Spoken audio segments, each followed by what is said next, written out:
In the shifting void between the known and the unutterable, where silicon minds dream of forgotten horrors, the abyss stirs. Welcome to AI Lovecraft, where machine intelligence weaves eldritch tales beyond mortal comprehension. Listen if you dare. Some things are not meant to be known. Please like and subscribe. Now let's get into the story. Dagon's Awakening. I write these words in the dim flicker of a candle, my trembling hand barely steady enough to pen the eldritch horrors I have beheld.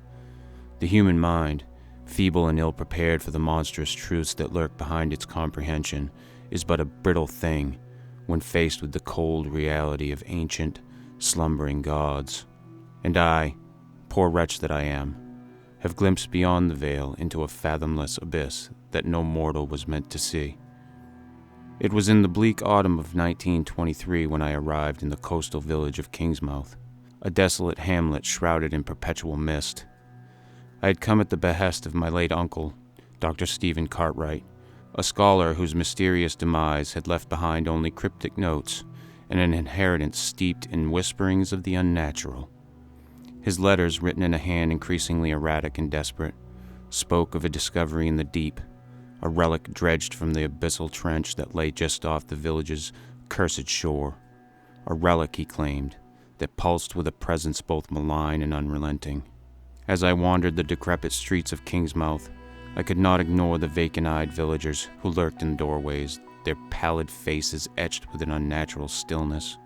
Their sunken, watery eyes followed my every step with a silent recognition that curdled my blood. The air reeked of brine and decay, and the ocean, oh, the ocean, seemed to whisper my name in voices undulating with the ebb of the tide. At last I reached my uncle's abandoned study, a ruinous chamber littered with books of loathsome antiquity. On his desk lay the artifact, a black, misshapen idol that exuded a malignancy so profound it seemed to breathe. The form it bore was one of neither fish nor man, but some dreadful amalgamation of both, its grotesque maw frozen in a silent hymn of some forgotten oceanic litany. The moment my fingers brushed its surface, I knew with sickening certainty that I had trespassed upon knowledge older than man's feeble reckoning. That night sleep was an impossibility. I lay awake in my uncle's chambers, the idol hidden beneath layers of cloth, yet still, its unseen eyes bored into my soul. A distant sound reached my ears, a rhythmic chanting that rose and fell with the pulsing tide. The villagers, those ghastly villagers, had gathered upon the shore, their malformed bodies swaying in rapture to an unseen force.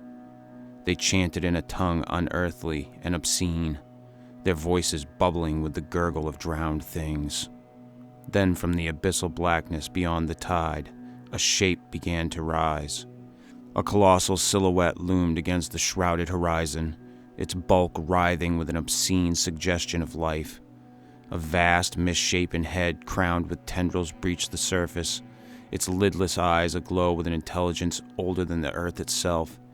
Its voice, a voice that did not speak, but imposed, reverberated through my skull in blasphemous revelation. Dagon. My reason fractured. My mind, fragile and insignificant against the infinite horror of that being, could not withstand the weight of its presence.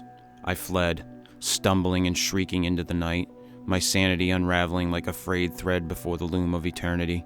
Behind me, the villagers howled in ecstasy as the thing that should not be rose higher, blotting the sky with its monstrous immensity. I know not how I escaped, nor why I was permitted to live when so many before me had vanished into the abyss. Perhaps Dagon has marked me for some darker fate, a destiny yet unseen in the trembling candlelight of my final refuge. For even now as I scrawl these last words, I hear the tide swelling, and the walls tremble with the rhythmic chant of something vast and insatiable. The sea calls to me.